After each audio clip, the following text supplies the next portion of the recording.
नमस्कार दोस्तों, welcome to our exam की पाठशाला। दोस्तों आज हमने आज लेके आया हूं मैं पार्ट नंबर फर्स्ट होने वाला है प्रदूषण यानी कि पॉल्यूशन से जितने भी क्वेश्चन बन सकते हैं। और ये द प्लेटफॉर्म यानी कि रुक्मणी की बुक है, इससे आपको कराने वाला हूं। इसमें टोटल प्रदूषण से 45 एमसीक्यू क्वेश्चन दिए गए हैं विद डिस्कशन के साथ। तो मैं आपको ये सारे क्वेश्चंस कराने वाला हूं।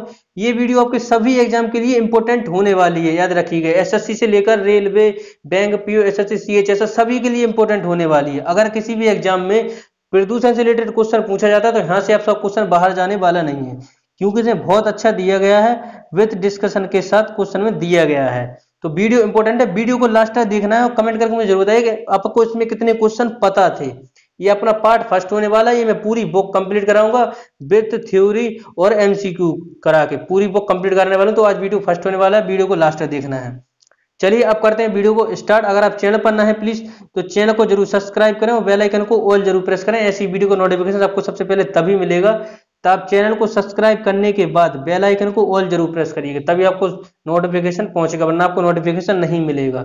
सब्सक्राइब करके बेल आइकन को ऑल जरूर प्रेस करें, तब आपको नोटिफिकेशन मिल जाएगा। चलिए, अगर आप इसका पीडीएफ चाहते हैं बुक का, तो पीडीएफ के लिए एग्जाम की पाठशाला टेलीग्राम को जरूर ज्वाइन करें, वहां पर इसका बुक का पीडीएफ अवेलेबल है। चलिए तो फिर स्टार्ट करते हैं बिना देरी किए वीडियो को। पहला क्वेश्चन अपने सामने रहा। पहला क्वेश्चन है वायु प्रमुख, वायु का मुख्य प्रदूषक है। आंसर तो आपको दिख ही रहा है, वायु का मुख्य प्रदूषक है सीओ, याद रखिएगा, यानी कार्बन मोनोऑक्साइड। याद रखिएगा, वायु का प्रमुख प्रदूषक है कार्बन मोनोऑक्साइड, याद रखिएगा, इंपॉर्टेंट है। नेक्स्ट इसको और डिस्कस करते हैं। ठोस कार्बन डाइऑक्साइड को सूक्ष्म बर्फ कहा जाता है। ऐसे क्वेश्चन आता है कि CO2 ठोस कार्बन डाइऑक्साइड किसे कहा जाता है? सूक्ष्म बर्फ। तो ये है ठोस carbon dioxide. Most important question है, बार बार पूछा जाता है एग्जाम में कि सूक्ष्म बर्फ किसे कहा जाता है? तो ठोस कार्बन डाइऑक्साइड को कहा जाता है सूक्ष्म बर्फ। नेक्स्ट क्वेश्चन अपना, ग्रीन हाउस, ग्रीन हाउस प्रभाव किस गैस के एकत्र होने से होता है? ग्रीन हाउस प्रभाव किस गैस के एकत्र होने से होता है? तो CO2, याद रखिएगा, CO2 गैस के एकत्र होने से होता है ग्रीन हाउस प्रभाव। इसको डिस्कस करते हैं। ग्रीन हाउस प्रभाव CO2 के एकत्रित होने से होता है वायुमंडल में बढ़ती हुई हानिकारक गैसें जैसे CO2, CO, SO2 वायुमंडल के ऊपरी सतह पर जमा होकर पृथ्वी के तापमान में वृद्धि कर रही हैं। इसे ग्रीन हाउस प्रभाव कहते हैं, इसे ग्रीन हाउस प्रभाव कहते हैं, याद रखना है। ग्रीन हाउस प्रभाव के लिए सबसे अधिक जिम्मेदार है CO2, याद रखिएगा। ग्रीन हाउस प्रभाव के लिए सबसे अधिक जिम्मेदार है CO2, याद रखिएगा। नेक्स्ट क्वेश्चन है अपना, अम्ल वर्षा यानी कि एसिड रेन में होता है। अम्ल वर्षा यानी कि एसिड रेन में होता है, ये क्या होता है? सल्फ्यूरिक अम्ल, याद रखिएगा, सल्फ्यूरिक अम्ल और नाइट्रिक अम्ल, यानी कि HNO3 और N2O दोनों रहते हैं, याद रखिएगा। अम्ल वर्षा में यानी कि सल्फ्यूरिक अम्ल में H2SO4 के कारण होता है, साथ में नाइट्रिक अम्ल यानी कि HNO3 भी होता है। नाइट्रस ऑक्साइड N2O को हास्य गैस कहा जाता है, याद रखिएगा। ये अलग था क्वेश्चन जो मैंने आपको बोल दिया, ये अलग है। और बात करें अम्ल वर्षा होती है SO2 यानी कि सल्फ्यूरिक अम्ल और HNO3 के मिश्रण के साथ होती है अम्ल वर्षा, यानी कि एसिड रेन SO2 NO2 के द्वारा होती है, याद रखिएगा। नेक्स्ट है, नाइट्रिक ऑक्साइड को हास्य गैस कहा जाता है, ये याद रखना है। नेक्स्ट क्वेश्चन है अपना, अम्ल वर्षा, बताइए जल्दी से। अम्ल वर्षा होती है जब पर्यावरण प्रदूषक संयोग करता है, जैसे SO2, जल्दी से आइए, SO2 NO2 का, याद रखिएगा, यानी कि सल्फर SO2 और SO3 का, याद रखिएगा, SO2 SO3 का, याद रखिएगा। यह जल पर्यावरणीय प्रदूषक के संयोग से करने पर होती है, याद रखिएगा, अम्ल वर्षा। नेक्स्ट क्वेश्चन को चलते हैं। नेक्स्ट क्वेश्चन है, संयुग पाया जाता है, बताइए जल्दी से। संयुग्मक पाया जाता है राइजोपस में, याद रखिएगा। संयुग्मक पाया जाता है राइजोपस में, याद रखिएगा। संयुग्मक पाया जाता है राइजोपस में, संयुग्मक राइजोपस में संयुग्मक पाया जाता है, याद रखिएगा। स्पाइरोगाइरा तथा यूलेथ्रिक्स थैलोफाइटा पादप समूह में आते हैं। स्पाइरोगाइरा और यूलेथ्रिक्स थैलोफाइटा पादप समूह में आते हैं, याद रखिएगा। नेक्स्ट क्वेश्चन को चलते हैं। नेक्स्ट क्वेश्चन है, लाइकेन बहुत अधिक संवेदनशील होते हैं किसके लिए? तो SO2 और CO के प्रति लाइकेंस बहुत अधिक संवेदनशील होते हैं। नेक्स्ट क्वेश्चन को चलते हैं। नेक्स्ट क्वेश्चन है गैसोहॉल पर्यावरण मित्र ईंधन जो डैश के मिश्रण से बनता है। यह है पेट्रोल और एथेनॉल के मिश्रण से बनता है। गैसोहॉल पर्यावरण मित्र ईंधन जो पेट्रोल तथा इथेनॉल के मिश्रण से बनता है, याद रखिएगा। ऑप्शन नंबर 20 का राइट हो जाएगा। नेक्स्ट क्वेश्चन गैसोहॉल पर्यावरण मित्र ईंधन है जो पेट्रोल तथा इथेनॉल के मिश्रण से बनता है। ऑप्शन नंबर 20 का राइट आंसर हो जाएगा। नेक्स्ट है निम्न में से कौन सी गैस वायु को प्रदूषक नहीं करती? तो है नाइट्रोजन डाइऑक्साइड। ये वायु को प्रदूषक नहीं करती, याद रखिएगा। नाइट्रोजन डाइऑक्साइड यानी कि N2O एक गैस है जो वायु को प्रदूषक नहीं करती, याद रखिएगा। नेक्स्ट है ग्रीन हाउस प्रभाव के कारण होता है। जल्दी से बताइए। ग्रीन हाउस प्रभाव के कारण होता है। ग्रीन हाउस प्रभाव के कारण होता है पृथ्वी का तापमान बढ़ जाता है ग्रीन हाउस प्रभाव के कारण, याद रखिएगा। Option number B greenhouse प्रभाव के कारण पृथ्वी का तापमान बढ़ जाता है, याद रखना है। नेक्स्ट है ग्रीन हाउस प्रभाव के कारण पृथ्वी का तापमान बढ़ जाता है। CO2, CO, SO2 इत्यादि गैसें ग्रीन हाउस गैसें इफेक्ट के लिए उत्तरदायी होती हैं, याद रखिएगा। आगे बढ़ते हैं। नेक्स्ट क्वेश्चन है निम्नलिखित में से कौन सा पदार्थ जल में नहीं घुलता? बताइए। निम्नलिखित में से कौन सा पदार्थ जल में नहीं घुलता? तो तेल जल में अघुलनशील है, याद रखिएगा। बाकी दूध, अल्कोहल, शहद सारे। फैट यानी घी, डालडा भी जल में अघुलनशील होता है। फैट, घी, डालडा भी जल में अघुलनशील होता है। नेक्स्ट क्वेश्चन है अपना निम्नलिखित में से कौन सा साधारणतः वायु प्रदूषक नहीं है? बताइए। हाइड्रोकार्बन। हाइड्रोकार्बन साधारणतः वायु प्रदूषक नहीं है। बाकी ये सारे हैं CO2, SO2, CO, याद रखिएगा। नेक्स्ट अपने सामने क्वेश्चन है हाइड्रोकार्बन साधारणतः वायु प्रदूषक पॉल्यूशन नहीं है, याद रखना है। नेक्स्ट है क्लाइमेट शब्द किस भाषा से लिया गया है? क्लाइमेट शब्द किस भाषा से लिया गया है? तो ग्रीक भाषा से लिया गया है क्लाइमेट शब्द, याद रखिएगा। क्लाइमेट ग्रीक भाषा शब्द से लिया गया है। अम्ल वर्षा वास्तव में मिश्रण है। अम्ल वर्षा वास्तव में मिश्रण है तो सल्फ्यूरिक अम्ल और नाइट्रिक अम्ल का, याद रखिएगा। सल्फ्यूरिक अम्ल और नाइट्रिक अम्ल का मिश्रण होता है ये। अम्ल वर्षा वास्तव में सल्फ्यूरिक अम्ल और नाइट्रिक अम्ल के मिश्रण को कहते हैं। अब बढ़ते हैं आगे नेक्स्ट क्वेश्चन की तरफ। नेक्स्ट क्वेश्चन है वायु में सल्फर डाइऑक्साइड द्वारा प्रदूषक का सूचक है। यह है लाइकेन, याद रखिएगा। लाइकेन है ये। वायु में सल्फर डाइऑक्साइड द्वारा प्रदूषक का सूचक है लाइकेन, याद रखना है। वायु में सल्फर डाइऑक्साइड द्वारा प्रदूषक का सूचक है लाइकेन। लाइकेन वायु में SO2 यानी सल्फर डाइऑक्साइड द्वारा प्रदूषक का सूचक है। लाइकेन को जैव सूचक भी कहते हैं। यह वैसे क्षेत्रों में नहीं पाया जाता जहां वायु प्रदूषक अधिक होता है, याद रखना है। आगे बढ़ते हैं नेक्स्ट क्वेश्चन की तरफ। नेक्स्ट क्वेश्चन है धूम्रपान से शरीर में ऑक्सीजन की कमी हो जाती है क्योंकि रक्त में ऑक्सीजन तत्व की कमी हो जाती है, याद रखिएगा। धूम्रपान से शरीर में ऑक्सीजन की कमी हो जाती है क्योंकि रक्त में ऑक्सीजन तत्व की कमी हो जाती है। इस वजह से धूम्रपान से शरीर में ऑक्सीजन की कमी हो जाती है क्योंकि रक्त में O2 की कमी और CO2 की मात्रा बढ़ जाती है। CO की मात्रा बढ़ जाती है इस वजह से। नेक्स्ट क्वेश्चन है निम्न में से कौन सा वायु प्रदूषक का घोतक है? ये निम्न में से कौन सा वायु प्रदूषक का घोतक है? तो यह है लाइकेन यानी कि शॉक भी इसको बोलते हैं, याद रखिएगा। अभी वर्तमान में बात करें तो लाइकेन पार्क कहाँ बना? तो उत्तराखंड में लाइकेन पार्क बन गया है, याद रखना है। लाइकेन वायु प्रदूषक का घोतक यानी कि इंडिकेटर होता है, याद रखिए। कवक और लाइकेन सम्मिलित रूप से लाइकेन कहते हैं। कवक और लाइकेन सम्मिलित रूप से लाइकेन कहते हैं। साइकस के मंड से साबूदाना बनाया जाता है। अंत इसे सागोप्लेनम भी कहा जाता है, प्लोम भी कहा जाता है, भी कहते हैं, याद रखिएगा। शैवाल के अध्ययन को फाइकोलॉजी कहते हैं। शैवाल में भोजन यानी कि मंड के रूप में संचित करता है। स्टार्च के मंड के रूप में संचित रहता है, याद रखिएगा। नेक्स्ट है समुद्र में पादप कितनी गहराई तक प्रतिबद्ध होते हैं? जल्दी से बताइए। समुद्र में पादप कितनी गहराई तक प्रतिबद्ध होते हैं? तो ये है 200 m तक, याद रखिएगा। नेक्स्ट क्वेश्चन को चलते हैं। नेक्स्ट क्वेश्चन है कार्बन डाइऑक्साइड के वातावरण में लोगों की मृत्यु हो जाती है क्योंकि ऑक्सीजन नहीं मिल पाती, याद रखिए। ऑक्सीजन नहीं मिल पाती। आगे बढ़ते हैं, नेक्स्ट है इसको देखते हैं। पहले ऑक्सीजन नहीं मिल पाने के कारण कार्बन डाइऑक्साइड के वातावरण में लोगों की मृत्यु हो जाती है। इसमें दम भी घुटता है तथा एक विषैली गैस है। ठोस CO2 को सूक्ष्म बर्फ भी कहा जाता है, याद रखिएगा। नेक्स्ट है, निम्न में से कौन सा जैव विविधता को दुष्प्रभावित करता है, जल्दी से बताइए। निम्न में से कौन जैव विविधता को दुष्प्रभावित करता है, इसका राइट आंसर बताइए। 19 का क्या हो जाएगा? 19 का राइट आंसर हो जाएगा ऑप्शन नंबर डी, याद रखिएगा। ऑप्शन नंबर डी इसका राइट आंसर हो जाएगा, उपरोक्त में से सभी, याद रखिएगा, उपरोक्त में से सभी। आगे बढ़ते हैं,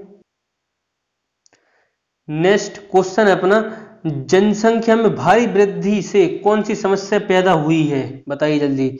ये प्रदूषण का स्तर में वृद्धि, वैश्विक तापमान और वायुमंडल में CO2 का बढ़ता हुआ स्तर, ये सभी वृद्धि हुई है जनसंख्या की वृद्धि से, याद रखना है।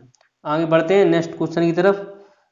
नेक्स्ट क्वेश्चन है अपना, यदि विश्व के सभी पादप मर जाते तो सभी पशु भी इसकी कमी के कारण मर जाएंगे। ऑप्शन नंबर बी, भोजन की कमी से मर जाएंगे, याद रखिएगा। विश्व के सभी पादप मर जाते हैं तो सभी पशु भी इसकी कमी के कारण मर जाएंगे, भोजन की कमी के कारण। किसकी कमी? इसकी कमी के कारण मर जाएंगे, भोजन की कमी के कारण। विश्व के सभी पादप मर जाते तो सभी पशु भोजन में ऑक्सीजन के बगैर मर जाएंगे, याद रखिएगा। इसका राइट आंसर हो जाएगा। नेक्स्ट क्वेश्चन को चलते हैं। नेक्स्ट क्वेश्चन है अपना, एक जीवाणु कोशिका प्रति 20 मिनटों में विभाजित होती है तो 2 घंटों में कितने बैक्टीरिया बनेंगे? ये 64, याद रखिएगा, 64 बैक्टीरिया बनेंगे। नेक्स्ट आगे बढ़ते हैं। नेक्स्ट क्वेश्चन है, निम्नलिखित में से कौन सी बीमारी वायु प्रदूषण के कारण में नहीं या होती या बढ़ती है? ये निमोनिया, याद रखिएगा। निम्नलिखित में से कौन सी बीमारी वायु प्रदूषण के कारण नहीं होती या बढ़ती है? तो निमोनिया, याद रखना है। नेक्स्ट क्वेश्चन है, निमोनिया वायु प्रदूषण के कारण नहीं होने वाला रोग है। अस्थमा दमा नामक रोग एस्परजिलस यानी कि फ्यूमिगेटस नामक कवक से होता है। इस रोग से फेफड़ा प्रभावित होता है।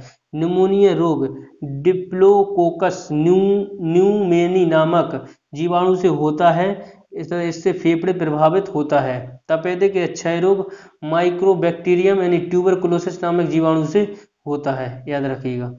ब्रोंकाइटिस रोग से फेफड़ा संबंधित है। इस रोग में श्वास नली में सूजन हो जाता है, याद रखिएगा। नेक्स्ट क्वेश्चन है, जब आंख में धूल पड़ जाती है तो उसका कौन सा भाग फूलकर लाल हो जाता है? यह है दृष्टपटल, याद रखिएगा। ऑप्शन नंबर बी, धड़पटल लाल हो जाता है सूजकर। नेक्स्ट क्वेश्चन को चलते हैं। नेक्स्ट क्वेश्चन है 25, वनस्पति इसके अवशोषण से प्रभावी होते हैं, बताइए। प्रदूषक गैस है, याद रखिएगा। ऑप्शन नंबर सी, वनस्पति इनके अवशोषण से प्रभावी होते हैं, प्रदूषक गैस है। आगे बढ़ते हैं। नेक्स्ट क्वेश्चन है, वनस्पति प्रदूषक गैसें उच्च आवृत्ति ध्वनि के अवशोषक होते हैं। इन्हीं कारणों के कारण पौधों को सड़क, रेलवे लाइन और हवाई अड्डों के आसपास लगाया जाता है, याद रखिएगा। नेक्स्ट क्वेश्चन को बढ़ते हैं। लाइकेन सबसे अच्छे सूचकांक हैं, लाइकेन सबसे अच्छे सूचकांक हैं वायु प्रदूषण के, याद रखिएगा। लाइकेन सबसे अच्छे सूचकांक हैं, ये हैं वायु प्रदूषण के। नेक्स्ट, लाइकेन सबसे अच्छे सूचक हैं वायु प्रदूषण के, याद रखिएगा। नेक्स्ट क्वेश्चन है, राष्ट्रीय पर्यावरण इंजीनियर शोध संस्थान कहाँ स्थित है? यह है नागपुर में। राष्ट्रीय पर्यावरण इंजीनियरिंग शोध संस्थान कहाँ स्थित है? तो नागपुर में। नेक्स्ट, नागपुर में पर्यावरण इंजीनियर शोध संस्थान स्थित है। इंडियन सिक्योरिटी प्रेस पुणे में स्थित है, याद रखिएगा। इंडियन सिक्योरिटी प्रेस कहाँ स्थित है? तो पुणे में स्थित है। केंद्रीय औषधि अनुसंस्थान, केंद्रीय वनस्पति अनुसंस्थान लखनऊ में स्थित है, याद रखिए। केंद्रीय औषधि अनुसंस्थान, केंद्रीय वनस्पति अनुसंस्थान, तो ये सारे लखनऊ में स्थित हैं। भारतीय मौसम विज्ञान संस्थान और अखिल भारतीय आयुर्विज्ञान संस्थान, ये दोनों नई दिल्ली में है, याद रखिएगा। नेक्स्ट क्वेश्चन को चलते हैं। नेक्स्ट क्वेश्चन है, भूमिगत जल को दूषित करने वाले अजैविक प्रदूषक यानी कि नॉन पोइबाइटिक प्लॉबिटिक हैं, ये हैं आर्सेनिक, याद रखिएगा। भूमिगत जल को दूषित करने वाले अजैविक प्रदूषक हैं आर्सेनिक, याद रखिए। आर्सेनिक द्वारा भूमिगत जल प्रदूषण होता है, याद रखिएगा। नेक्स्ट क्वेश्चन है, निम्नलिखित में से कौन सा एक प्रबल विरजक का सबसे अधिक प्रभावी कारक होता है? बताइए। इसका राइट आंसर हो जाएगा सागरीय जल के सामान्य तापमान में वृद्धि। निम्नलिखित में कौन सा एक प्रबल विरंजक का सबसे अधिक प्रभावी कारक है? तो सागरीय जल के सामान्य तापमान में वृद्धि, याद रखना है। नेक्स्ट क्वेश्चन को चलते हैं। नेक्स्ट क्वेश्चन है, सागरीय जल में सामान्य तापमान में वृद्धि यानी कि प्रबल व्यंजक का सबसे अधिक प्रभावी कारक होता है, याद रखिएगा। नेक्स्ट है, निम्न में से कौन सा जैव निम्नीकरणीय नहीं है? ये चांदी का स्तर, चांदी की परत, सॉरी, ये जैव निम्नीकरणीय नहीं है, बाकी सारे जैव निम्नीकरण हैं, याद रखिएगा। नेक्स्ट क्वेश्चन को पढ़ते हैं। क्वेश्चन है अपना, निम्न में से कौन सा एक कार्बनिक जैव उर्वरक है? इसका राइट आंसर हो जाएगा vermi compost, option number A, vermi compost है ये। वर्मी कंपोस्ट एक कार्बनिक जैव उर्वरक है, याद रखिएगा। यूरिया NH2CO.NH2 प्रथम कार्बनिक यौगिक है जिसे प्रयोगशाला में बनाया गया है। यूरिया में 46% नाइट्रोजन पाया जाता है, याद रखिएगा। नेक्स्ट क्वेश्चन को बढ़ते हैं। नेक्स्ट क्वेश्चन अपना, वह जीव कौन सा है जो वायु प्रदूषक को मॉनिटर करता है? याद रखिएगा, यह है लाइकेन, याद रखिएगा। वह जीव कौन सा है जो वायु प्रदूषण को मॉनिटर करता है? लाइकेन, याद रखिएगा। लाइकेन वायु प्रदूषण को मॉनिटर करता है। धान के खेतों से कौन सी गैस मुक्त होती है? जल्दी से बताइए, धान के खेतों से कौन सी गैस मुक्त होती है? तो CH4, याद रखिएगा, CH4 है ये, याद रखिएगा। धान के खेतों से CH4 गैस मुक्त होती है। H2S यानी हाइड्रोजन सल्फाइड में सड़े अंडे जैसी गंध आती है, याद रखिएगा। H2S में हाइड्रोजन सल्फाइड में सड़े अंडों जैसी गंध आती है, ये भी याद रखना है। NH3 अमोनिया के कारण मानव मूत्र में विशेष प्रकार का गंध होता है, याद रखिएगा। आगे बढ़ते हैं। नेक्स्ट क्वेश्चन है, कौन सी गैस पादप ग्रह प्रभाव यानी ग्रीन हाउस इफेक्ट के लिए मुख्य रूप से उत्तरदायी होती है? CO2, कार्बन डाइऑक्साइड, याद रखिए। ग्रीन हाउस के में CO2 यानी कार्बन डाइऑक्साइड का उपयोग होता है, जो इसे सूर्य की किरणों से प्राप्त होता है, और इसे ध्रुवीय खेती के नाम से भी जाना जाता है। ध्रुवीय खेती के नाम से जाना जाता है। ठंडे प्रदेशों में इसका उपयोग होता है, याद रखिएगा। आगे बढ़ते हैं। नेक्स्ट क्वेश्चन है, वे सूक्ष्म कण जो मनुष्य द्वारा श्वसन लेने के लिए वायु की गुणवत्ता को कम करते हैं, किस श्रेणी में रखे जाते हैं? ये PM25 श्रेणी में रखे जाते हैं, ऑप्शन नंबर बी, याद रखना है। नेक्स्ट क्वेश्चन को आगे बढ़ते हैं। नेक्स्ट क्वेश्चन है, अजैव निम्नीकरणीय अपशिष्ट से छुटकारा पाने का सर्वोत्तम हल है पुनः चक्रण, याद रखिएगा। पुनः चक्रण, रिसाइकलिंग यानी कि। नेक्स्ट, वर्मी कंपोस्ट किससे की जाती है? ये कृमि से की जाती है, वर्मी कंपोस्ट।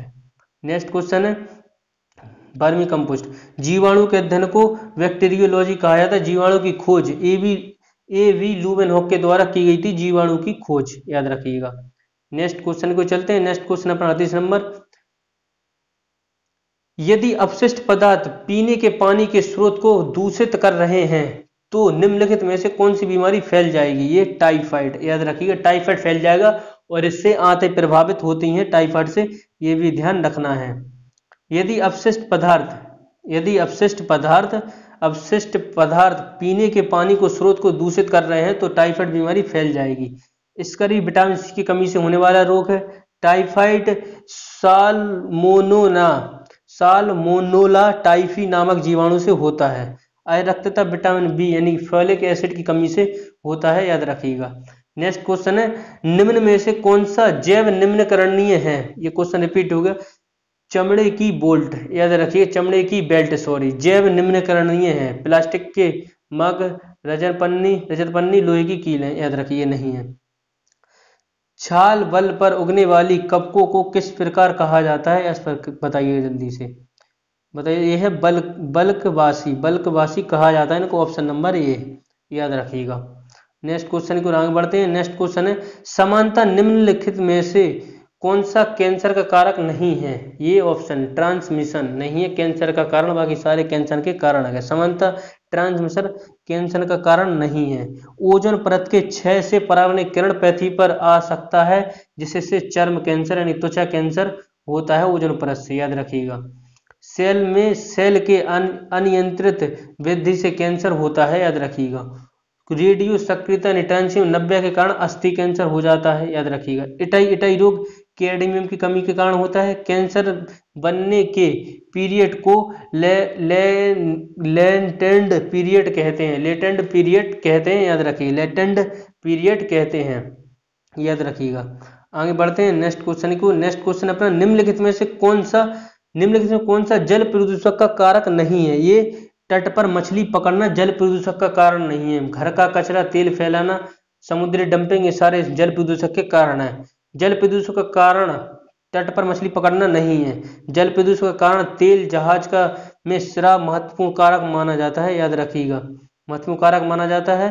और सुपर बग नामक जीव से इस तेल के सतह को साफ किया जाता है, याद रखिएगा, सुपर बग नामक जीव से इस तेल को सतह को साफ किया जाता है। कचरा कचरा का जल में गिरना विशेष रूप से औद्योगिक शहर के अवशेषों की है, याद रखिएगा, ये भी क्वेश्चन। आगे बढ़ नेक्स्ट क्वेश्चन है अपना, हठीले कार्बनिक प्रदूषकों को रहित ज्यादातर डैश के द्वारा किया जाता है, हवा और पानी द्वारा किया जाता है, याद रखिएगा, हवा और पानी के द्वारा किया जाता है।